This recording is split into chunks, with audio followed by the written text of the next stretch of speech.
Mais uma vez, seja bem-vindo ao canal Teologia Aprenda Mais. Curte aí os nossos vídeos, acesse o nosso canal e procura apreciar, refletir toda a estrutura que temos da teologia sistemática, da apologética, da seitas de heresia e também de alguns conteúdos que falamos também sobre depressão à luz da ciência, depressão à luz da Bíblia, Então procura também ver as nossas curiosidades bíblicas, principalmente respostas apologéticas que temos no nosso canal, gravações de vídeos e etc. Hoje eu vou trabalhar dentro do conteúdo dos livros históricos da Bíblia Sagrada, o livro de Josué, Josué, Yeshua, Yeshua, ou então antes do cativeiro babilônico é chamado Yehoshua, Então, o livro de Josué, o título de Josué está relacionado. O título é o primeiro livro das Escrituras Sagradas que traz o nome do próprio autor. Esse livro é o sexto livro do Antigo Testamento, da Palaia de Atequer, da Antiga Aliança. A autoria do livro. A tradição rabínica atribuiu a autoria desse livro ao próprio Josué, mas não há evidência textual que confirme o nome do autor, a não ser o fato de Josué escrever a sua despedida lá no capítulo 24, versículo 14 e 27. As evidências internas mostram que o autor do livro foi participante dos fatos ali registrados. A gente pode estar analisando isso lá no capítulo 5, versículo 1 do livro de Josué. E uma das coisas precisas que temos que ver, o primeiro nome de Josué, de acordo com número 13, versículo 8 e 16, era Oséias, que em hebraico é Osheá, significando salvação. Mas Moisés o chamou de Josué, que poderia ser o nome Yehoshua ou Yeshua, que significa Javé é salvação. Então, é a forma grega do nome Jesus, do nome hebraico de Josué. Então, a data do livro, pressupondo a data mais recuada para êxodo do Egito, a conquista de Canaã sob a liderança de Josué aconteceu por volta do ano de 1405 ao ano 1400 a.C. A data mais recente para o êxodo, situada a conquista de Canaã, foi por volta do ano de 1240 a.C. Uma data mais difícil de harmonizar com insignificância, presença dos filisteus no livro de Josué, já que tinha grande parte da Palestina por parte lá que apareceu eles no ano de 1200. O propósito do livro foi escrito como um registro da fidelidade de Deus no cumprimento de suas promessas pactuais a Israel, concernente à terra de Canaã. As vitórias da conquista aparecem como os atos libertadores da parte de Deus pró-Israel sobre uma decadência cultural em Canaã. A violência desse livro deve ser enquadrada nessa perspectiva do contexto histórico, político, social da época. A arqueologia confirma que o povo cananeu era caracterizado por extrema depravação, crueldade, quando Israel ocupou a terra. Então a gente pode fazer um esboço do livro de Josué e colocar a questão do tema. O tema, risco e vitória da fé em Israel. A conquista de Canaã, que abarca todo o livro. O ingresso em Canaã. Josué é comissionado por Deus. Jericó é espiada. O rio Jordão é atravessado principalmente na época de grande cheia. A Páscoa é celebrada na terra. A campanha central, a queda de Jericó. Pecado e castigo de Acã. Captura de Ai e Betel. Aliança com Gibeon.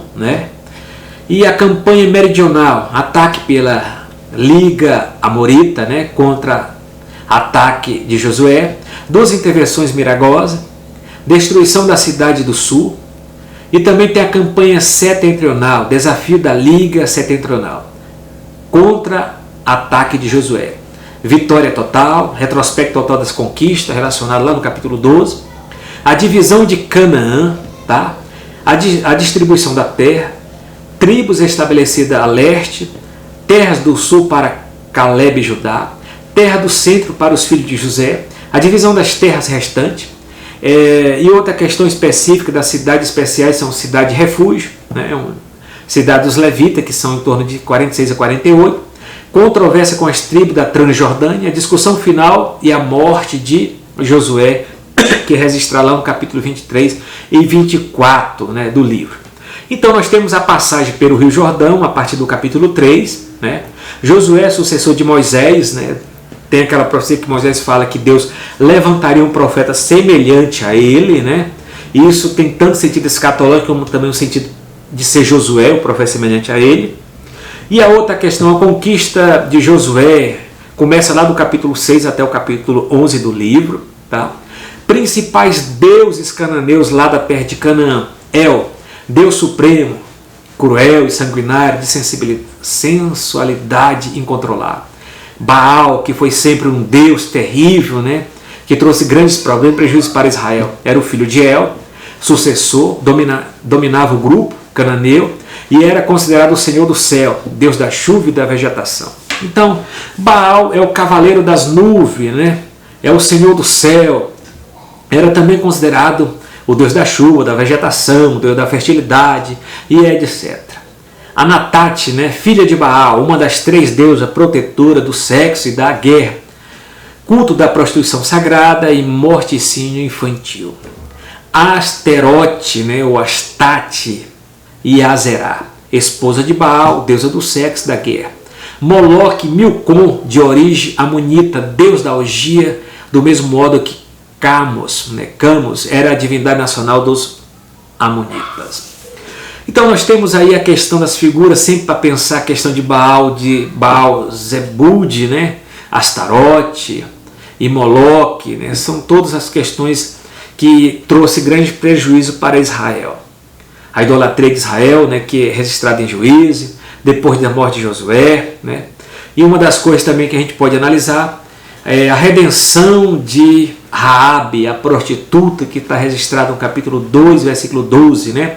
Embora essa mulher cananeia seja retratada como uma prostituta, o Novo Testamento julga a sua atitude como obra de fé, registrada em Hebreus, capítulo 11, versículo 31.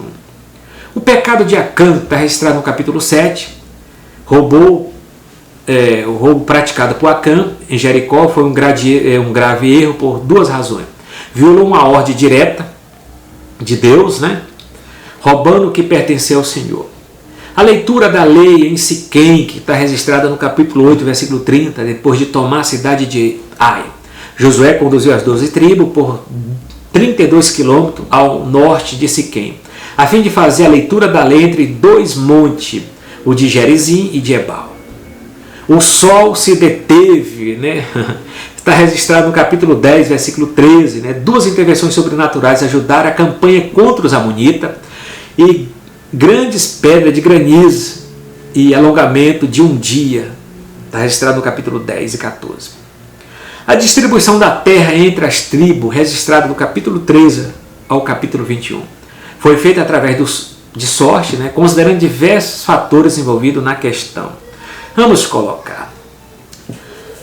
A questão a gente poderia até visualizar através de um mapa, né, acerca da terra prometida, né, que está bem às margens litorâneas do mar Mediterrâneo, dentro das divisões norte, sul, leste, oeste, as partes de tudo que já foi falado.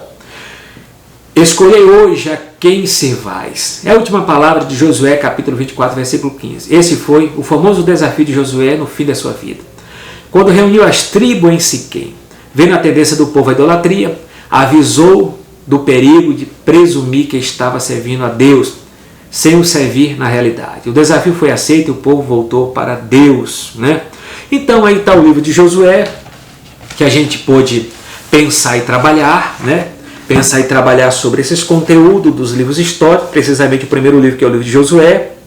E daqui se retrata a questão que nós analisamos, todo o esboço, tudo que é apontado. E o que a gente pode dizer que em Josué temos a figura de Jesus como nosso general, vencedor de todas as batalhas.